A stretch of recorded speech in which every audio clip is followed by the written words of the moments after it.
तमिलनाडु और केरल के दौरे पर हैं और इसी कड़ी में आज वो अब चेन्नई पहुंच रहे हैं। सीधी तस्वीरें आप देख रहे हैं। इस वक्त प्रधानमंत्री नरेंद्र मोदी चेन्नई पहुंच चुके हैं, लेकिन सबकी निगाहें इस बात पर किस तरह से राष्ट्र को समर्पित करेंगे वो अत्याधुनिक टैंक अर्जुन, जो पूरी तरह से हिंदुस्तान में ही बनकर तैयार हुए हैं। आत्मनिर्भर भारत की ओर बढ़ता एक और कदम, मेड इन इंडिया का एक और प्रमाण।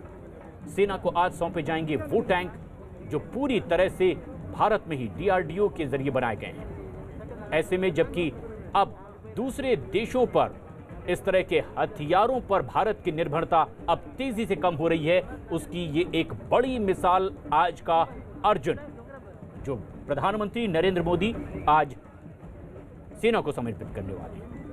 ये नया एडिशन है अर्जुन का, जो आज सेना को दिया जाएगा। सबसे खास बात ये कि इसकी मारक क्षमता ज़्यादा है और अपने टारगेट पर ये बिल्कुल अचूक होगा, जो आज वो सेना को सौंपेंगे। लेकिन आज सबकी निगाहें ऐसे में, जबकि प्रधानमंत्री नरेंद्र मोदी का तमिलनाडु और केरल का भी दौरा है। सिर्फ टैंक ही नहीं बल्कि इसके अलावा भी कई और विकास परियोजनाओं की वो शुरुआत करेंगे। कई योजनाएं जिसका उद्घाटन वो करने वाले हैं और सड़क के दोनों तरफ उनका अभिवादन करने के लिए चेन्नई की ये जनता, प्रधानमंत्री नरेंद्र मोदी चेन्नई पहुंच चुके हैं। आज वो तमिलनाडु और केरल के दौरे पर हैं, लेकिन सबसे पहले अब से कुछ ही देर बाद वो एक बेहद ख़ास कार्यक्रम में शिरकत करने वाले हैं और यहाँ जबकि कई परियोजनाओं का वो उद्घाटन करेंगे, कई परियोजनाओं की आधारशिला रखने वाले हैं। लेकिन सबकी नज़र इस बात पर होगी कि कैसे आज हिंदुस्तान की सेना को मिलता है भारत में ही बना वो Arjun main battle tank MK-1A, जिसे आज वो सेना को समर्पित करेंगे। सेना का एक और नया कीर्तिमान आज देखने को मिलेगा जब उनकी क्षमता में इजाफा होने जा रहा है। प्रधानमंत्री नरेंद्र मोदी 3 बजे कोच्चि जाने वाले हैं। पेट्रोकेमिकल प्रोजेक्ट की यहां पर शुरुआत भी करेंगे और जलमार्ग से जुड़े हुए कई योजनाओं की शुरुआत करने वाले हैं। लेकिन आज का अर्जुन नए तेवर में, नए कलेवर में सेना को सौंपा जाएगा, जिस पर सभी की निगाहें हैं। 68 टन वजन वाला ये टैंक और 58 किलोमीटर की रफ्तार से दौड़ सकने वाला, जिसमें कि 120 mm की राइफल लगी हुई है। 1 मिनट में ही 6 से 8 राउंड फायरिंग करने की काबिलियत रखने वाला ये टैंक। लेकिन सबसे खास बात ये कि रात और दिन बेधड़क एक जैसी दृष्टि से देखने में ये सक्षम है। अंधेरे में भी इसकी मारक क्षमता बेमिसाल है। एक ऐसा ही टैंक अर्जुन मार्क 1A आज सेना को सौंपा जाएगा और ऐसे में जबकि सबकी निगाहें होगी कि किस तरह से इसे अब सेना में शामिल करने के बाद उसकी मारक क्षमता बढ़ने वाली है। लेकिन आज सबके जहन में वो तारीख ताज़ा हुई 14 फरवरी की। दक्षिण कश्मीर के पुलवामा में हुए आत्मघाती हमले की आज दूसरी बरसी है। CRPF के लेथपोरा कैंप में बने स्मारक पर आतंकी हमले में शहीद होने वाले 40 जवानों को आज श्रद्धांजलि दी गई है। 14 फरवरी 2019 वो तारीख जब आतंकियों ने अपने नापाक मंसूबों को अंजाम दिया था। पुलवामा में आतंकियों के आत्मघाती हमले में CRPF के 40 जवान शहीद हो गए थे। रिफत अब्दुल्ला हमारे सहयोगी यहीं मौजूद हैं। रिफत, किस तरह से आज CRPF अपने उन जाबाजों को याद कर रहा है?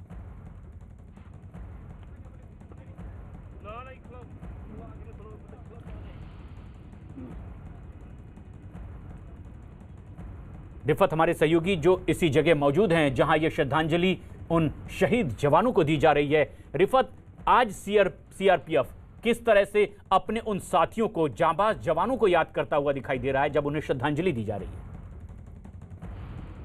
देखिए प्रशांत, हम इस वक्त वहां पर ही हैं जहां पे श्रद्धांजलि दी गई और ये आप देख सकते हैं, ये वो मेमोरियल है लेथपोरा में, जहाँ पे ये श्रद्धांजलि दी गई। और यहाँ पे आप देख सकते हैं कि किस तरीके से एक मेमोरियल बनाया गया है लेथपोरा में ही, जहाँ पे ये अटैक हुआ वो तकरीबन 1 किलोमीटर यहाँ से दूर है वो स्पॉट नेशनल हाईवे पे। और यहाँ पे सीआरपीएफ कैंप है। हालांकि यहाँ पे भी एक फिदायीन अटैक हुआ था उससे पहले, उस अटैक से पहले। और ये जो 40 जवानों के नाम आप देख सकते हैं यहाँ पे लगे हुए हैं, तो आप इस वक्त देख सकते हैं वहाँ पे मेमोरियल बना है और आप हर तरफ से देख सकते हैं कि सीआरपीएफ के जवान अभी भी यहाँ पे हैं। हालांकि यहाँ पे श्रद्धांजलि दी गई, ट्रिब्यूट पेश किया गया और रीत लगाए गए इस मेमोरियल पे और उन लोगों को याद किया गया। जैसा मैंने कहा कि ये जो 40 जवान थे उनको अब हर साल यहाँ पे याद किया जाएगा। पिछले साल भी यहाँ पे बड़े पैमाने पे एक तकरीब हुई थी और यहाँ पे रीत लेइंग सेरेमनी हुई थी। लेकिन जिस तरीके से नेशनल हाईवे पे हमला हुआ था, ये पिछले 31 साल में सबसे बड़ा हमला था। ऐसे हमलों को रोकने के लिए अब आईजी जो सीआरपीएफ के हैं उनका यही कहना है कि अब काफ़ी मेजर्स लिए गए हैं। सीसीटीवी कैमरा जो है वो इंस्टॉल किए गए हैं और भी काफ़ी सारे ऐसे मेजर्स लिए गए हैं ताकि इस तरीके के हमले ना हो। और इस तरीके की कोशिशों को रोकने के लिए सीआरपीएफ को मजीद डिप्लॉय किया गया है नेशनल हाईवे पे। और साथ ही आर्मी की भी डिप्लॉयमेंट होती है वहाँ पे। आरओपी जो होती है यानी रोड ओपनिंग पार्टी, वो पहले क्लियरेंस देती है, उसके बाद ही हाईवे पे जो है कॉन्वाई चलती है। आपको मालूम है कुछ टाइम तक तो एक दिन मखसूस रखा गया था कॉन्वाई के लिए, लेकिन उसके बाद लोगों को काफ़ी दिक्कतें आई। लेकिन उसके बाद अब जो है कॉन्वाई भी चलती है, लोगों का मूवमेंट भी वहाँ पे हाईवे पे होता है। लेकिन अभी जो सीआरपीएफ के आईजी ने मीडिया से बात करते हुए कहा कि अब बाय एयर भी काफ़ी सारी ट्रूप्स को लाया जाता है, चाहे सीआरपीएफ के लोग हों या आर्मी के लोग हों, ताकि नेशनल हाईवे पे ज़्यादा कॉन्वाई की ज़रूरत ना पड़े, ज़्यादा लोगों को लाने की ज़रूरत ना पड़े। यानी उस हमले के बाद बाय एयर जो है सीआरपीएफ के लोगों को अब यहाँ से जाने की इजाज़त भी है और वहाँ से आने की भी इजाज़त है, ताकि इस तरीके के अटैक्स हाईवे पे ना हो। मैं फिर अपने कैमरा पर्सन से कहूँ कि ये जो पूरा लोकेशन है आप देख सकते हैं कि कदावर पहाड़ हैं और उसके साथ खूबसूरत जो है आप देख सकते हैं बर्फ़ से ढके हुए पहाड़ हैं और इसके बीचों बीच यहाँ पे ये मेमोरियल बनाया गया है। और यहाँ पे अब हर साल उन 40 जवानों को याद किया जाएगा जिनकी जान इस हमले में गई। और यहाँ पे काफ़ी सारे सीआरपीएफ के लोगों से भी हम बाद में बात करने की कोशिश करेंगे। लास्ट ईयर भी हमने काफ़ी लोगों से बात की थी और यहाँ पे वैसे काफ़ी सारे लोग थे जो उनके बटालियन के साथ काम करते थे या उस वक्त वहाँ पे मौजूद थे जब ये हमला हुआ था। और जब ये हमला हुआ तो उसके बाद ही आपको पता है कि पूरी नेशनल लेवल पे यही सवालात उठाए गए कि इतना बड़ा हमला कैसे हुआ। और उसके बाद ही काफ़ी सारे मेजर्स लिए गए और उसके बाद इस तरीके का कोई अटैक यहाँ पे देखने को नहीं मिला। और जिस कैंप में इस वक्त हम हैं यहाँ पे भी एक फिदायीन अटैक हुआ था इस हमले से पहले, उसमें भी सीआरपीएफ के लोगों को नुकसान हुआ था, लेकिन 3 मिलिटेंट उस हमले में मारे गए थे। प्रशांत, बेहद मार्मिक लम्हा होता है जब जवान अपने साथी को याद करते हैं जिन्होंने सर्वोच्च बलिदान दिया, जिन्हें आज श्रद्धांजलि दी जा रही है। लेकिन देश के गृह मंत्री भी उन्हें श्रद्धा सुमन अर्पित कर रहे हैं। गृह मंत्री अमित शाह ने भी पुलवामा के शहीदों को श्रद्धांजलि दी है, ट्वीट किया है और अमित शाह ने लिखा है, मैं उन बहादुर शहीदों को नमन करता हूं जिन्होंने 2019 में आज के ही दिन पुलवामा में हुए कायराना हमले में शहादत दी थी। भारत उनके असाधारण साहस और सर्वोच्च बलिदान को कभी नहीं भूलेगा। गृह मंत्री अमित शाह का ट्वीट और अपने उन शहीद जवानों को गृह मंत्री अमित शाह ने श्रद्धांजलि दी। लेकिन आज जहां श्रद्धांजलि दी जा रही है पुलवामा में, उसी सीआरपीएफ कैंप में हमारे सहयोगी रिफत मौजूद हैं। रिफत, जिन जवानों से आपकी बातचीत हो रही है, कैसे याद करते हैं अपने उस साथी को, उसकी जांबाजी को, जो आज यहां उन्हें श्रद्धांजलि देने के लिए पहुंचे हैं? देखिए, जिस तरीके से आपने कहा कि कैसे याद करते हैं, सबसे पहले मैं फिर से आपको दिखाना चाहूँगा, यही वो मार्ग है, यही वो मेमोरियल है जो इसी चीज़ के लिए बनाया गया ताकि इन 40 जवानों को लगातार याद किया जाए, हर साल इस एनिवर्सरी पे याद किया जाए। और इर्द गिर्द जो भी सीआरपीएफ के जवान हैं, जितने भी बटालियंस इर्द गिर्द हैं, वहाँ की पार्टिसिपेशन इसमें है। और ख़ास बात आज के प्रोग्राम की ये थी कि इसमें लाइव अलग अलग जो सीआरपीएफ के स्टेशन है, मैं कोशिश करूँगा जी सर, ये बताइए जिस तरीके से मैंने पहले भी कहा कि यहाँ पे लाइव जो है ब्रॉडकास्ट था, कैमरास लगाए गए थे और जितने भी कंट्री में सीआरपीएफ के स्टेशन हैं वहाँ पे ये लाइव जो है ब्रॉडकास्ट हो रहा था यहाँ से। और वहाँ पे सीआरपीएफ के सभी लोग ये जो प्रसारण था वो देख पा रहे थे। उनका मकसद यही था कि इन जवानों को याद किया जाए। लेकिन सबसे बड़ा सवाल ये है कि इस तरीके के अटैक्स आगे ना हो। सीआरपीएफ का कहना है कि मेजर्स लगातार लिए जा रहे हैं और मजीद टेक्नोलॉजी का रोल इसमें लगाया जा रहा है ताकि इस तरीके के अटैक्स ना हो। प्रशांत, इससे पहले कि आप यहाँ उनके साथियों से बात करें, अधिकारियों से बात करें, आज पूरा देश किस तरह से उन्हें याद कर रहा है। और इसी कड़ी में उत्तर प्रदेश के मुख्यमंत्री योगी आदित्यनाथ ने भी पुलवामा के शहीदों को श्रद्धांजलि दी है। ट्वीट किया है सीएम योगी ने और लिखा है, हमारे सुरक्षित भविष्य के लिए अपना सर्वस्व बलिदान करने वाले पुलवामा हमले के अमर बलिदानियों को श्रद्धांजलि। उनका अमर बलिदान हमें आतंकवाद के विरुद्ध संघर्ष के लिए सदैव प्रेरित करता रहेगा। जय हिंद। उत्तर प्रदेश के मुख्यमंत्री योगी आदित्यनाथ का यह ट्वीट और उन जवानों को श्रद्धांजलि जिन्होंने अपना सर्वोच्च बलिदान दिया। लेकिन रिफत, आप बात कर रहे थे उन साथियों की जो याद करते हुए जिनकी आंखें नम हो जाती है, किस तरह से जाबाजी से वो लड़ते रहे और अपने देश के लिए लगातार डटे रहने का जज्बा दिखाते थे। क्या कहते हैं उनके साथी आज जबकि उनसे बातचीत होती है, जब वो उन्हें श्रद्धांजलि दे रहे हैं? चूंकि अभी लगातार फंक्शन चल रही है, उसके बाद हम उनसे बात करने की कोशिश करेंगे। मैं आपको दिखाना चाहूँगा पूरी तरह से लाइन में लगे हुए हैं सीआरपीएफ के लोग। इनमें से काफ़ी सारे ऐसे लोग भी हैं जो उन लोगों के साथ ड्यूटी कर रहे थे, उनके बटालियन में थे, उनकी यादें हैं उनके साथ जुड़ी हुई। आपको मालूम है कि लास्ट ईयर भी जब बड़े पैमाने पर यहाँ पे फंक्शन हुई थी, एक शख्स ने पूरे जो जितने भी राज्य हैं भारत के, वहाँ से मिट्टी लाई थी अलग अलग जगहों से, और उसके बाद यहाँ पर वो मिट्टी रखी थी। उसका मतलब यही था कि पूरे देश जो है उनको पता चले कि इन लोगों के बारे में, और खासतौर से जो 40 सीआरपीएफ के जवान हैं उनकी याद में जो ये मेमोरियल बनाया गया है, उसका मतलब यही है कि हर साल इस दिन के मौके पर उन लोगों को याद करें और यहाँ पे रीथ लेइंग सेरेमनी हो और उनको जो है ट्रिब्यूट पेश किया जाए। और अभी भी आप देख सकते हैं यहाँ जो सीआरपीएफ के लोग हैं अभी भी रीथ यहाँ पे खड़े हैं, और भी जो भी लोग आना चाहेंगे दिन भर यहाँ पे वो रीथ लेइंग में पार्टिसिपेट कर सकते हैं, चाहे वो ऑफिसर्स हों या फिर जवान हों, वो यहाँ आ सकते हैं और इन 40 जवानों को वो याद कर सकते हैं। सबसे बड़ा सवाल यही है कि ऐसे हालात में जो है अटैक्स फिर से ऐसे ना हो। जैसा मैंने कहा कि 31 साल में सबसे बड़ा मिलिटेंट अटैक था ये। उड़ी में भी अटैक हुआ जहां पे 20 फौजी जवानों की जान गई, वो आर्मी पे अटैक था। लेकिन उसके बाद जब ये अटैक हुआ तो ये कश्मीर घाटी का सबसे बड़ा अटैक था जिसमें सीआरपीएफ को भारी नुकसान का सामना करना पड़ा। 40 जवान की जान उसमें गई और 20 के करीब जो है सीआरपीएफ के जवान घायल हुए। और उसके बाद ही सीआरपीएफ ने मैं आईजी जो है सीआरपीएफ के, इससे मैं लाइव जुड़ना चाहूँगा। सर, हम आपसे बात करना चाहेंगे। सबसे पहले इस प्रोग्राम से मुतल्लिक बताइए, ये दीपक रतन जी हैं जो आईजी हैं सीआरपीएफ के, और ये आज यहाँ पे चीफ गेस्ट है। जी बताएं। आज 2 वर्ष पूर्व आतंकियों के एक कायरतापूर्ण हमले में शहीद हुए हमारे साथियों को श्रद्धांजलि देने के लिए हम लोग यहाँ एकत्रित हुए थे।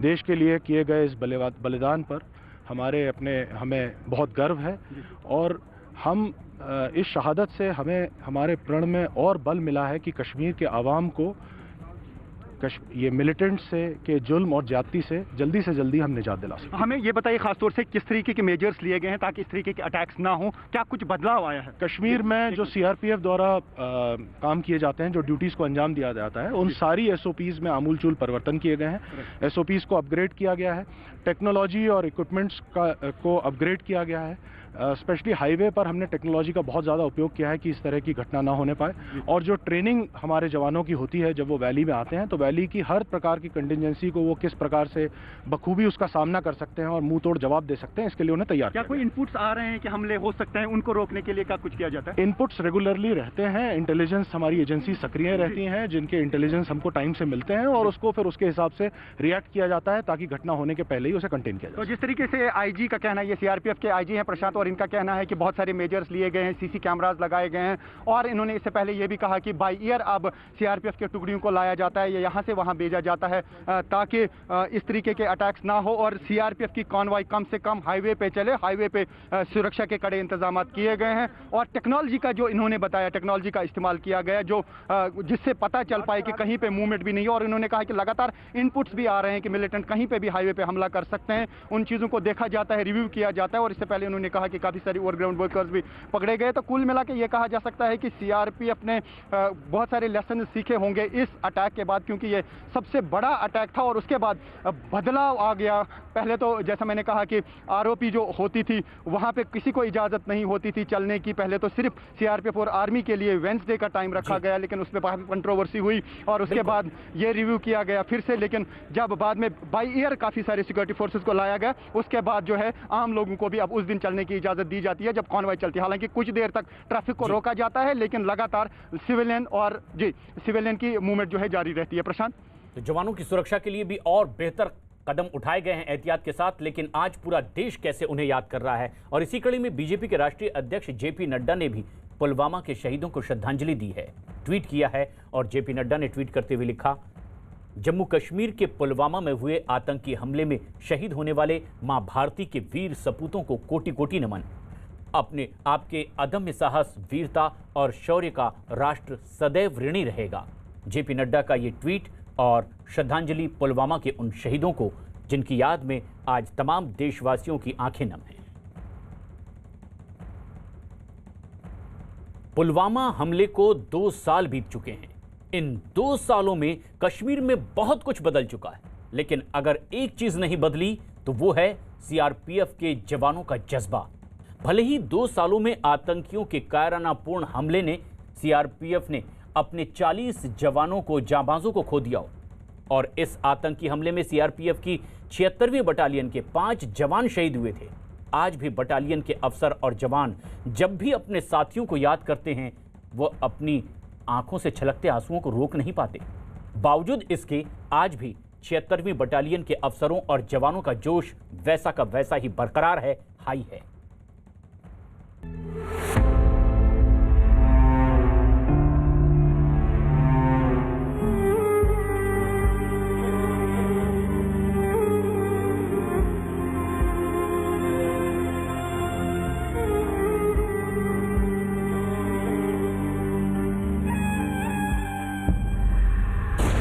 पुलवामा हमले के 2 साल।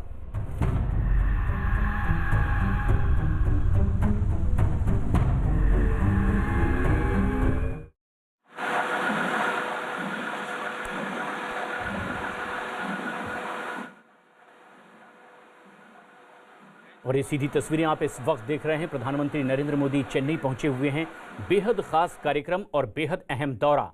जब प्रधानमंत्री नरेंद्र मोदी आज तमिलनाडु और केरल के दौरे पर हैं, कई विकास परियोजनाओं की शुरुआत करेंगे, कई विकास योजनाओं की आधारशिला रखेंगे, लेकिन आज इस वक्त चेन्नई में हैं प्रधानमंत्री नरेंद्र मोदी, और आज वो देश की सेना को सौंपने वाले हैं वो अत्याधुनिक टैंक जिस पर ना सिर्फ हिंदुस्तान की सेना की बल्कि दुनिया भर की निगाहें हैं, क्योंकि भारतीय सेना की ताकत में इसमें बेहिसाब और इजाफा होने जा रहा है।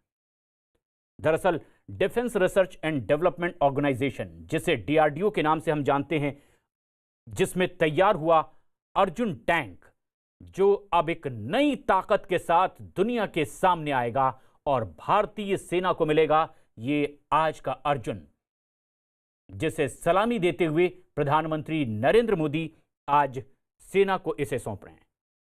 अत्याधुनिक तकनीक से लैस ये आज का अर्जुन, ये अर्जुन टैंक, जिसकी फायर क्षमता में और ज्यादा इजाफा किया गया है, अत्याधुनिक तकनीक से ये पूरी तरह से लैस है।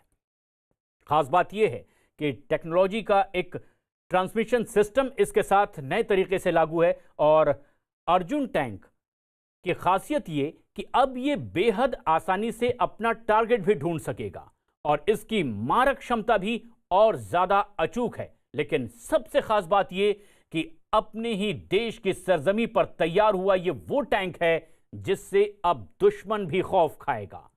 खास बात यह है कि हिंदुस्तान में ही पूरी तरह से इसे तैयार किया गया है, और यह उस बात की भी मिसाल है कि आत्मनिर्भर भारत अभियान के तहत किस तरह से हमारी सेना और रक्षा उपकरण एक के बाद एक हिंदुस्तान में ही तैयार होते चले जा रहे हैं, और उसी से सजा ये अत्याधुनिक टैंक अर्जुन जो अब सेना को समर्पित कर रहे हैं प्रधानमंत्री नरेंद्र मोदी।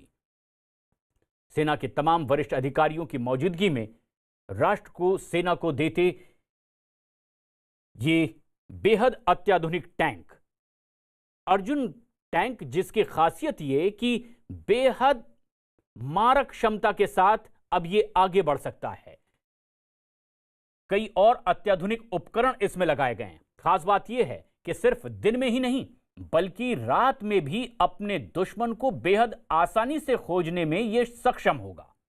ये ऐसा टैंक है जिसमें एक खास ट्रांसमिशन सिस्टम लगाया गया है जो अपने दुश्मन को आसानी से खोज पाएगा। लेकिन खास बात यह भी कि अर्जुन टैंक में युद्ध के दौरान मैदान में बिछाई गई माइंस को भी हटाने में अब यह कारगर होगा, और बेहद आसानी से यह बिछाई गई माइंस हटाकर तेजी से आगे बढ़ सकेगा।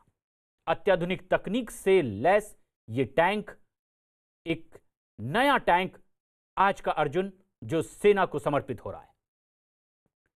सेना के तमाम वरिष्ठ अधिकारियों से बात करते हुए प्रधानमंत्री नरेंद्र मोदी पहुंचे हुए हैं इस वक्त चेन्नई। और आज का ये दौरा बेहद अहम है, जबकि न सिर्फ सेना को ये टैंक सौंपा जा रहा है, बल्कि कई और विकास परियोजनाओं की आधारशिला रखेंगे, कई योजनाओं की शुरुआत वो करने वाले हैं। लेकिन अर्जुन मार्क 1A टैंक, जो अब अत्याधुनिक उपकरणों से लैस है, थर्मल विजन, यानी कि सिर्फ दिन में ही नहीं रात में भी अपने दुश्मनों को खोजने में यह कामयाब होगा। इसकी रफ्तार में इजाफा किया गया है, तेजी से यह आगे बढ़ सकता है 58 किलोमीटर की रफ्तार से। और खास बात यह कि 120 mm की राइफल से यह पूरी तरह से लैस होगा। 1 मिनट में 6 से 8 राउंड फायरिंग कर सकता है। और सबसे खास बात यह कि अब अपने दुश्मनों को ढूंढने के लिए इसमें और ज्यादा इसे हाईटेक किया गया है और एक ट्रांसमिशन सिस्टम से अब यह पूरी तरह से लैस होगा। खास बात यह भी है कि रास्ते में बिछाई गई माइंस को भी बेहद आसानी से यह खोज पाएगा और उसे खोजकर नेस्तनाबूद कर यह तेजी से आगे बढ़ेगा। कई और ऐसी ही खासियत के साथ ये राष्ट्र को समर्पित सेना की ताकत में इजाफा करने वाला टैंक अर्जुन मार्क 1A। लेकिन सबसे अहम बात वो ये कि पूरी तरह से हिंदुस्तान में तैयार किया गया यह टैंक, यानी भारत की आत्मनिर्भरता की ओर बढ़ता एक और कदम, और उसकी मिसाल अर्जुन मार्क 1A टैंक, जो आज सेना को समर्पित किया जा रहा है। खास बात यह भी है कि केमिकल अटैक से बचने के लिए इसी टैंक में एक स्पेशल सेंसर भी लगाए गए हैं, जिससे यह आसानी से बच सकता है। तमाम वरिष्ठ अधिकारियों से बातचीत करते हुए प्रधानमंत्री नरेंद्र मोदी मुलाकात करते हुए, और ऐसे में जबकि इस टैंक पर न सिर्फ हिंदुस्तान की सेना की बल्कि दुनिया भर की निगाहें हैं। पुलवामा आतंकी हमले की आज दूसरी बरसी, दुश्मन के नापाक मंसूबों को नाकाम करने के लिए भारत अपनी रक्षा क्षमता में किस तरह से लगातार इजाफा कर रहा है, इस पर अब दुनिया भर की निगाहें हैं। और पूरी तरह से तैयार ये स्वदेशी टैंक आत्मनिर्भर भारत अभियान की एक और मिसाल, ये आज का अर्जुन। एक बेहद खास कार्यक्रम में शिरकत करने के लिए जब प्रधानमंत्री नरेंद्र मोदी यहां पहुंचे हुए हैं, कई विकास परियोजनाओं की शुरुआत करेंगे, कई योजनाओं को राष्ट्र को समर्पित करेंगे। लेकिन ऐसे में आज न सिर्फ हिंदुस्तान की सेना की बल्कि दुनिया भर की निगाहें आज भारत पर है, जब नरेंद्र मोदी इस टैंक को सेना को समर्पित कर रहे हैं। स्थानीय नेताओं की लगी तस्वीरें, मंच पर कई और गणमान्य, और अब इस मंच पर प्रधानमंत्री नरेंद्र मोदी की मौजूदगी, जो हाथ हिलाकर तमाम स्थानीय लोगों का अभिवादन करते दिखाई दे रहे हैं। तमिलनाडु और केरल के दौरे पर हैं प्रधानमंत्री नरेंद्र मोदी, और आज न सिर्फ हिंदुस्तान की सेना की उस मारक क्षमता में इजाफा हो रहा है, बल्कि पूरी दुनिया भर की निगाह आज हिंदुस्तान के इस आज के अर्जुन पर, जो अत्याधुनिक तकनीक से पूरी तरह से लैस है। और दुश्मन देशों के लिए एक संदेश यहां से भारतीय सेना की ओर से जाता हुआ। लेकिन यह तस्वीर जो आप अपनी टीवी स्क्रीन पर देख रहे हैं, न्यूज़ 18 इंडिया पर प्रधानमंत्री नरेंद्र मोदी चेन्नई में इस वक्त हैं, और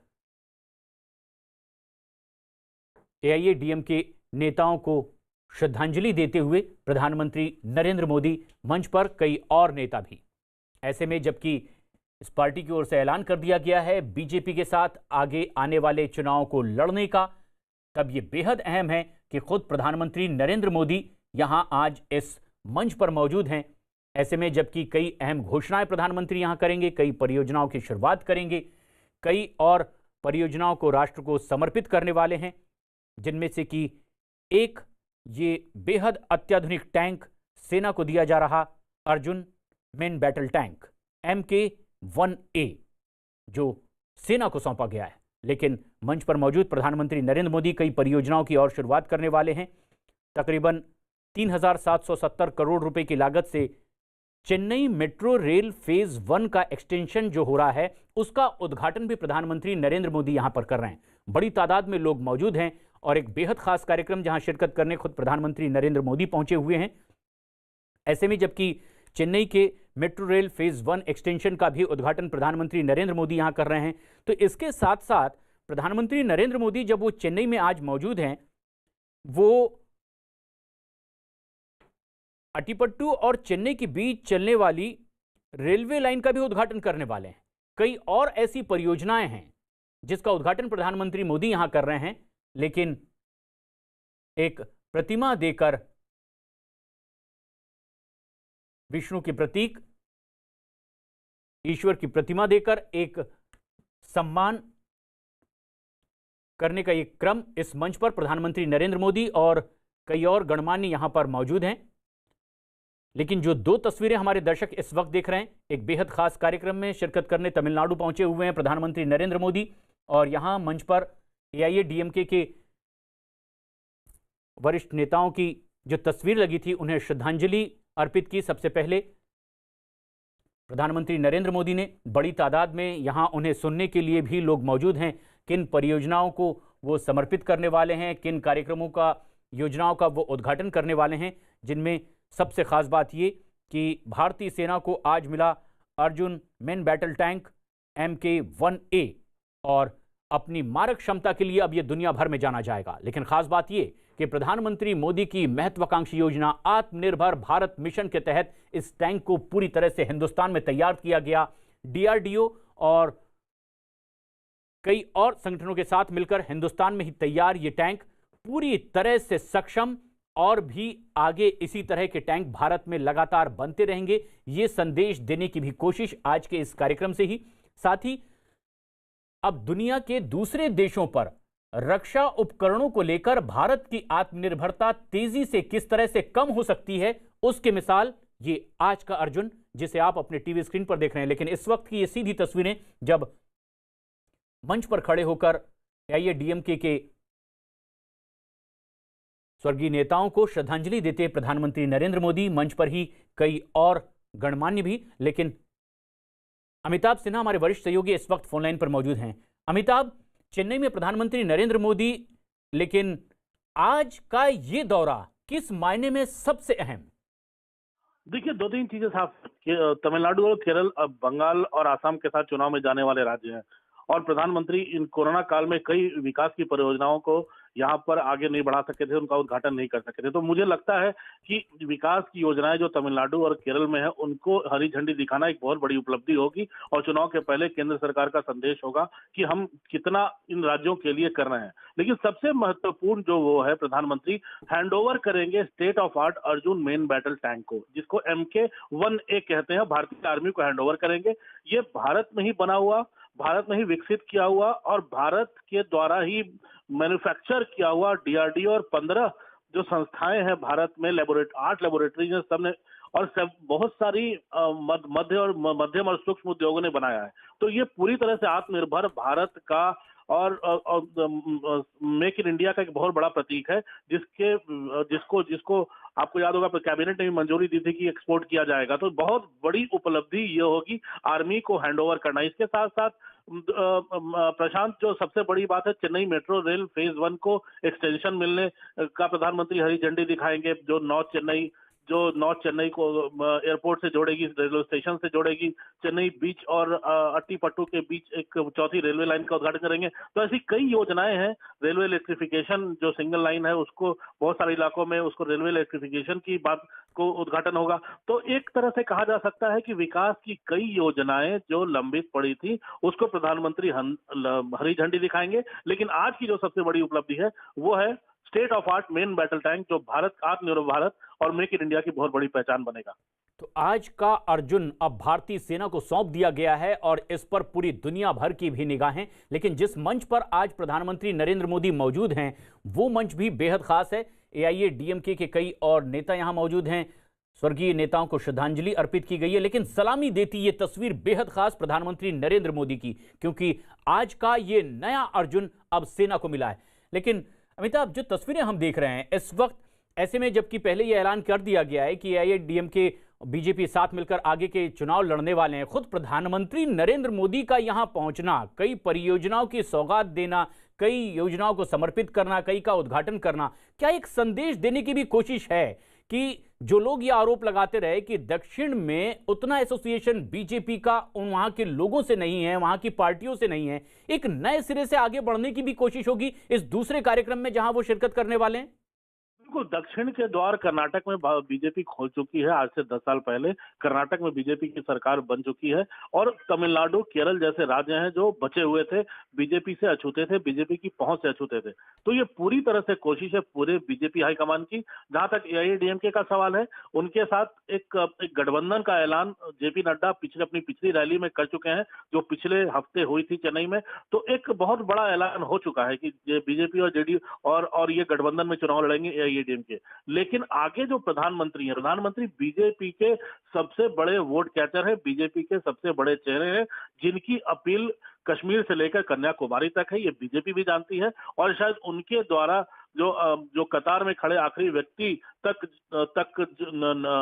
न्याय पहुंचाने वाली बात है और विकास का जो उनका नारा है, शायद घर घर तक पहुंचाने की तैयारी में बीजेपी लग गई है। इसलिए अमित शाह के भी दौरे हुए हैं केरल के, जेपी नड्डा के भी दौरे शुरू हो चुके हैं। तो बंगाल की तरह इन दोनों राज्यों के भी बीजेपी पूरी तरह से अब मशक्कत करने वाली है आने वाले दिनों में। एमजीआर को श्रद्धांजलि दी, प्रधानमंत्री नरेंद्र मोदी ने जयललिता को श्रद्धांजलि दी, उनकी तस्वीर मंच पर रखी हुई थी। कई परियोजनाओं की सौगात लेकर भी यहां पहुंचे हैं, कई का उद्घाटन होगा, कई परियोजनाओं का वो देने वाले हैं प्रदेश को, और यहां तमाम वो नेता भी हैं। लेकिन सबकी निगाह आज थी आज के अर्जुन पर, जो सेना को आज सौंप दिया गया है।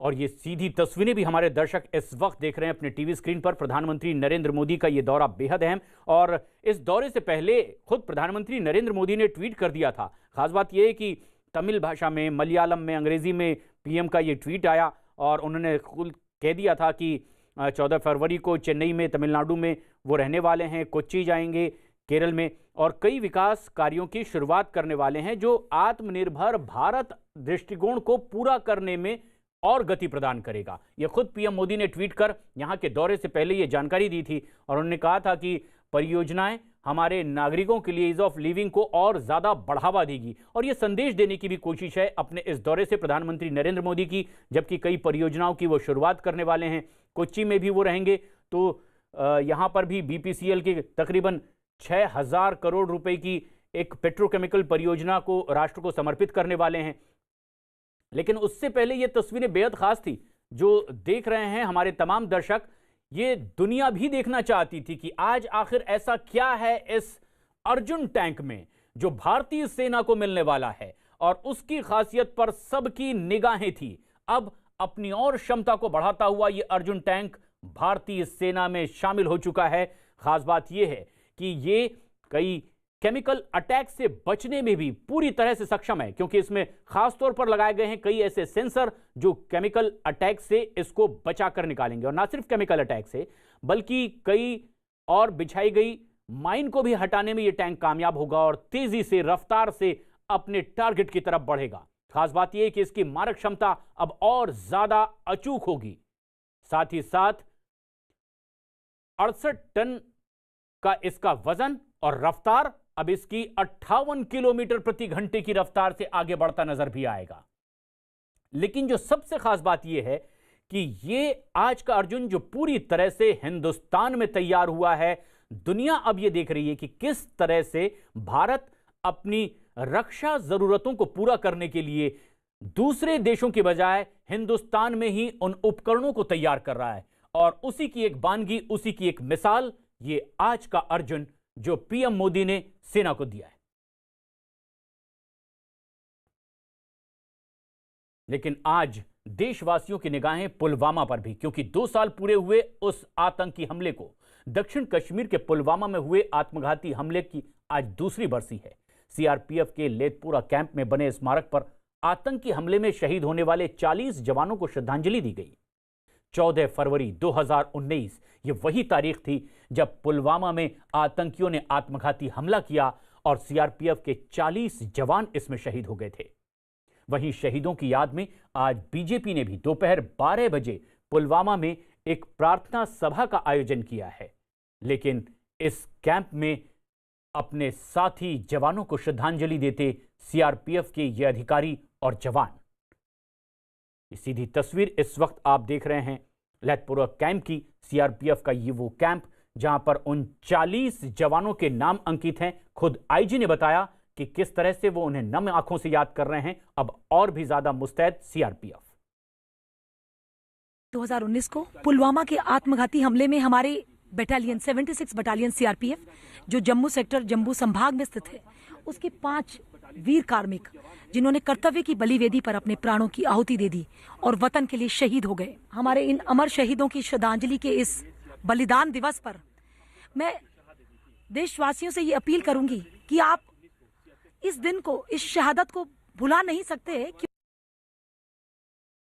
आप कल्पना करके देखिए कि जिस तिरंगे को हम इतने गर्व से, जो हमारी आन बान और शान है, जब वो फहराता है तो हम सबका, हर देशवासी का सीना गर्व से चौड़ा हो जाता है। लेकिन कल्पना करके देखिए उस माँ को, उस बहन को, उस बेटी को, उस पत्नी को, उन बच्चों को जिनका घर का चिराग उसी तिरंगे में लिपटा हुआ जब उनके घर आता है, वो दर्द हम बयान नहीं कर सकते कि हमारे जब साथी तिरंगे में लिपटे हुए पहुंचे अपने घर में तो क्या कंडीशन थी उनके परिवारजनों की।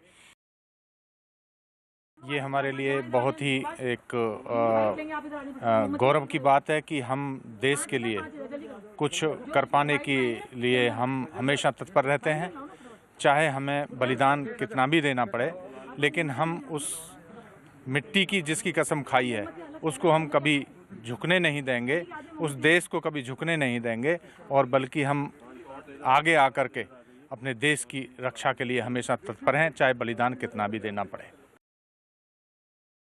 जब भी हम ये दिन आता है हम उसको बहुत याद करते हैं।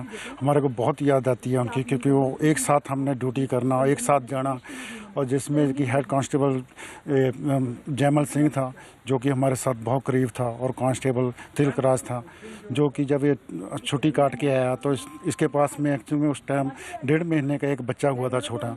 तो जब हमने इसको बोला कि तिलकराज भाई आपके पास में बच्चा हुआ, हम आपसे पार्टी लेना चाहते हैं, तो ये बोला भाई अभी मैं ड्यूटी जा रहा हूँ, ड्यूटी आने के बाद ये पार्टी करूँगा। लेकिन हमारे को क्या पता था कि वो आके इस पार्टी में शामिल ही नहीं होगा। और वो हम 14 फरवरी का कभी ज़िंदगी में नहीं भूल पाएंगे जब तक जिंदे हैं सर, क्योंकि सर इसमें हमारे साथ में जो कांस्टेबल तिलकराज था वो बहुत ज़्यादा क्लोज था, रोहताश लामा वो भी बहुत ज़्यादा क्लोज था।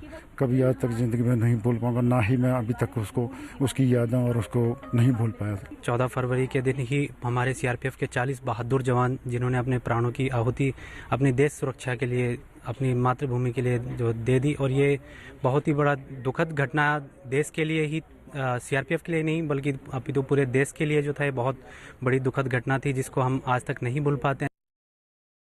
सीआरपीएफ के ये जवान ही ने अपने साथियों को याद नहीं कर रहे, बल्कि गृहमंत्री अमित शाह ने भी इन शहीदों को याद किया है, पुलवामा के शहीदों को श्रद्धांजलि दी है। अमित शाह ने ट्वीट किया और लिखा, मैं उन बहादुर शहीदों को नमन करता हूं जिन्होंने 2019 में आज के ही दिन पुलवामा में हुए कायराना हमले में शहादत दी थी।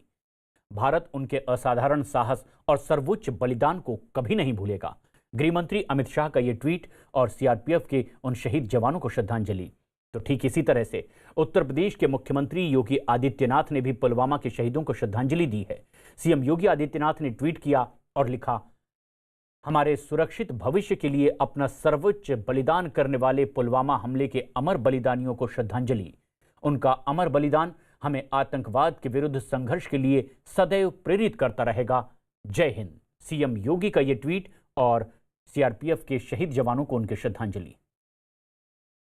आज जबकि दूसरी बरसी है पुलवामा आतंकी हमले की, सीआरपीएफ उन्हें नम आंखों से याद कर रहा है, लेकिन उनके नाम यहां पर अंकित हैं। जो स्मारक यहां तैयार किया गया है, एक एक कर सीआरपीएफ के वो तमाम अधिकारी और जवान उन्हें श्रद्धा सुमन अर्पित कर रहे हैं। लेकिन बीजेपी के राष्ट्रीय अध्यक्ष जेपी नड्डा ने भी पुलवामा के शहीदों को श्रद्धांजलि दी है। जेपी नड्डा ने ट्वीट किया और अपनी श्रद्धांजलि व्यक्त करते हुए लिखा, जम्मू कश्मीर के पुलवामा में हुए आतंकी हमले में शहीद होने वाले मां भारती के वीर सपूतों को कोटि कोटि नमन। अपने अदम्य साहस, वीरता और शौर्य का राष्ट्र सदैव ऋणी रहेगा।